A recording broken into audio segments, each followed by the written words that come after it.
wah ini nih orang yang baik ini, nggak pernah ngasih tugas, semuanya Superman, nanti nggak mungkin tercapai pada kita ini tim ya.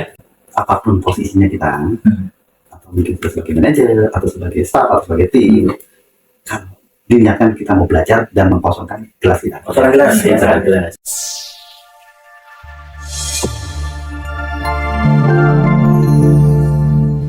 Semangat pagi, luar biasa. Nah, Sobat Semanggi, kali ini kita akan membawakan resume ya. Kita sharing-sharing ini, membawakan resume dalam bedah buku Saku Manager. Ini karya Armala. Nah, apa saja sih buku Saku Manager ini? Nah, ini kiat-kiat menjadi manajer yang tertera jelas di sini, apa yang dilakukan seorang manajer, keterampilan apa yang dilakukan seorang manajer, dan bagaimana menjadi manajer yang efektif. Dan masih banyak lagi tentang planning, organizing, mungkin membuat leading, controlling. Nah, di kesempatan kali ini perkenalkan, saya Heru dari divisi technical support, saya Eko dari divisi sales, saya Alif dari divisi sales support. Nah, terima kasih Bapak Eko dan Pak Alif. Nah, sebelum kita lanjut ini ya, kita sharing-sharing. Nah, sebenarnya apa sih yang diperlukan oleh seorang manajer ini? Mungkin dalam bidang keterampilan atau skill, dan mungkin bisa dijelaskan 1-2 kata apa yang dilakukan oleh seorang manajer ini. Terima kasih Pak Heru, pertanyaan yang bagus sekali. Yang sebelumnya mungkin bisa saya jelaskan dulu. Manajer itu adalah seorang yang memaintain atau perencana atau mengkoordinasi suatu tim gitu tadi. Saya mohon dikoreksi kalau salah. Terus apa-apa yang tadi pertanyaannya apa-apa yang kita belajar bareng aja. Apa-apa yang harus dipersiapkan atau efektif. Iya benar.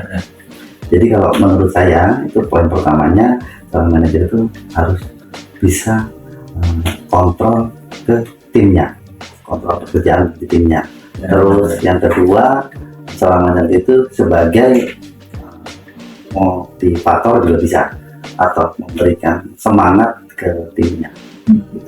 Ya, di situ dia bisa menelurkan atau mendelegasikan pekerjaannya supaya si timnya itu juga ikut panduan atau arahan dari seorang manajer. Proses yang dilakukan saling simbiosis mutualisme Pak. Itu tadi. Ini bisa ditambahkan.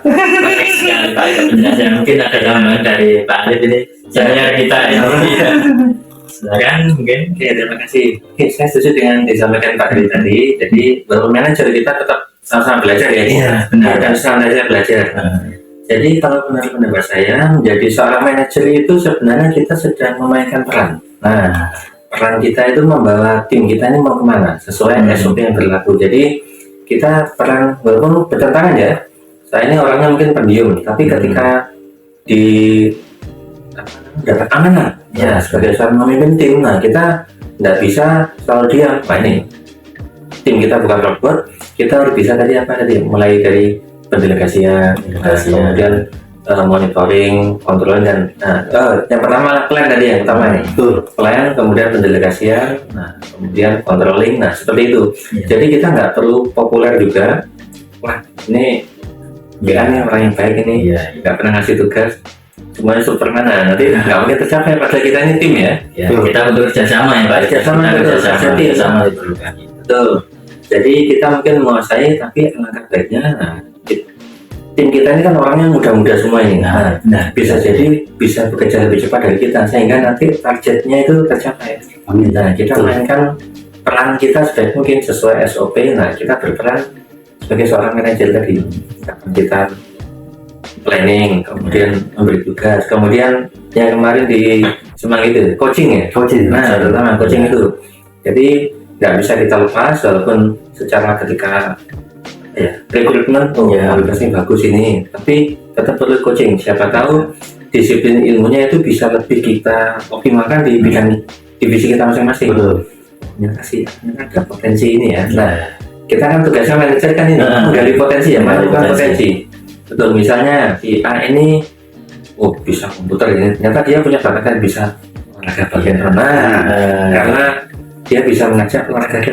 Nah, olahraga tubuh jadi sehat. Nah, di dalam tubuh yang sehat terdapat jiwa yang sehat. Betul. Iya. Itu sih pendapat saya. Menarik sekali ini. Tadi dari Pak Ali sudah disampaikan bahkan menyinggung beberapa hal skill yang diperlukan oleh seorang manajer. Salah satunya konseptual skill ya. Tadi sudah diutarakan Pak Ali. Mungkin dari awal kita controlling, kita bisa membawa, kita dikasih mana menjadi seorang manajer, otomatis kita menganggap perusahaan kita itu milik kita. Bagaimana kita mengatur dan membuat plan organizing sebuah perusahaan itu untuk menjadi lebih maju ya, atau mungkin berkembang lebih besar. Nah, di dalam yang diutarakan Pak Ali sama Pak Eko tadi cukup jelas. Yang saya mengambil resume itu, pertama yang diperlukan adalah planning. Planning adalah sebuah rencana yang harus dilakukan. Kita harus membuat plan dulu dari awal. Kita mau melakukan apa, perusahaan ini mau dibawa ke arah mana, kita harus menyusun dengan jelas, salah satunya dengan plan. Kemudian kita harus istilahnya selain plan juga mengorganis, mendelegasikan tugas kepada si A, si B, supaya kita tidak hanya mengerjakan sendiri. Jadi kita butuh kerjasama tim.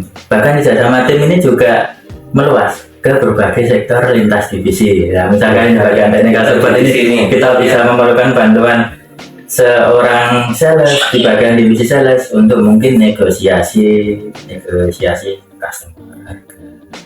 Mungkin lebih pendekatan. Nah, pendekatan ini diperlukan juga berupa teknik soft skill nanti ya istilahnya. Teknik komunikasi juga kita diperlukan. Di samping sisi seorang manajer juga harus punya kemampuan technical skill. Cukup menarik sekali. Mungkin dari tadi konseptual skill, soft skill, dan technical skill, mungkin dari Pak Alif atau Pak Eko lebih dahulu menyampaikan apa sih konseptual skill, soft skill, dan technical skill. Senang sekali Pak sampai bertanya seperti itu. Iya. Soalnya itu yang tiap hari kita hadapi Pak. Nah, di divisi sales terutama Pak ya. Kita ibaratkan kita komunikasi dengan customer, itu orang yang kita sayangi.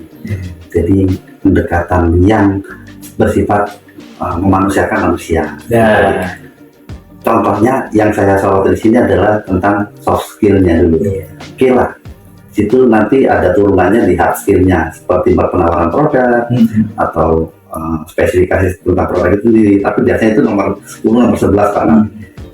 Ini menurut saya kalau soft skill itu ya kita di customer setelah kita itu yang dikatakan pekerjaan setelah kita itu yang dinamakan customer. Kalau saya mempunyai ideologi Pak ya di sales, maksudnya seperti apa? Ya kita dianggap customer kita itu saudara kita atau orang yang kita sayangi. Kalau berbicara dengan orang yang kita sayangi, berarti ya kita menawarkan itu dengan penuh, selain rasa percaya diri di awal Pak ya, kita yakin. Ada ilmu yang dulu disampaikan dengan Pak Gede juga, keyakinan tentang diri kita dulu. Kitanya yakin bisa, pasti si user atau si customer itu menganggap tentang kita. Ya tadi contoh kecil pembicaraan dengan customer ya tadi tanya kabar, hobinya apa, mungkin melalui pendekatan yang seperti keluarganya Pak. Kita pendekatan dulu dari hati ke hati ya. Setelah dari ke hati timbul prospek. Itu pasti mengikuti dengan sendirinya Pak. Dan itu sebisa mungkin saya terapkan di dunia sales, jangan ke eksternalnya atau ke customer. Dengan rekan-rekan kerja di internalnya kita juga kalau bisa seperti itu. Yang tadi Bapak singgung lintas divisi, sangat-sangat selalu di reminder Pak. Iya benar. Komunikasi itu memang salah satu humanity skill atau salah satu bagian dari soft skill yang sangat diperlukan. Karena komunikasi yang baik supaya tidak terjadi kesalahpahaman. Apalagi kan sekarang di era kita ini kan ada lintas gen Bapak.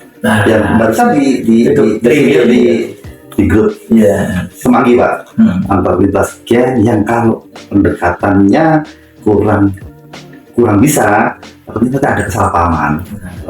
Perspektif mereka berbeda dengan di usia-usianya kita. Kita harus bisa menyesuaikan ya. Mungkin ada tambahan dari sudut pandangnya Pak Alif ini. Oke, terima kasih. Nah, jadi kalau Karena saya masih perlu belajar ya. Kalau dulu waktu sama-sama diskusi, Iya. konseptual skill itu bisa kita terapkan karena kita berhadapan dengan mesin. Nah, Nah itu bahasa biner 0101. Kalau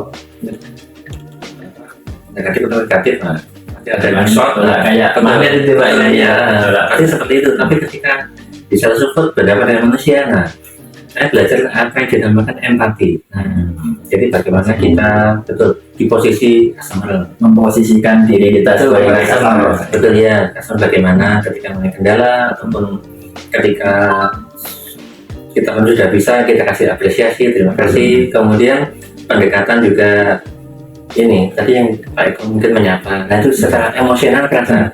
Jadi bukan sebagai apa ya customer Memberi tapi dan dimanja ya Pak ya. betul sebagai teman, nah mereka lebih care betul. Jadi ketika komplain juga apa namanya cari solusi Pak. betul sama-sama, bukan sekedar menyalahkan, tapi Betul. bagaimana ya caranya ini, oh seperti ini. Ketika kita ngasih pandangan langsung di-accept, diterima.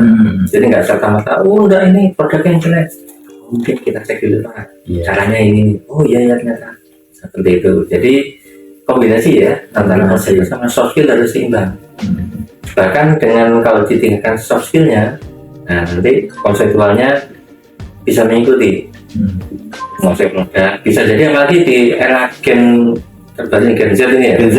Betul. Mereka mempelajari buku mungkin lah seperti ini, mencatat sudah nggak zaman. Mungkin pendekatannya betul berbeda. ya. Bahkan kalau belajar baiknya pakai HP, foto, nah saya pakai ini. Screenshot. Nah, betul, screenshot, di foto. Keren ini alatnya ini. Produk kasar ini. Nah, betul ini ada kikatnya ini. Wah, nggak ada di HP sekarang. Ada scannernya. Siap.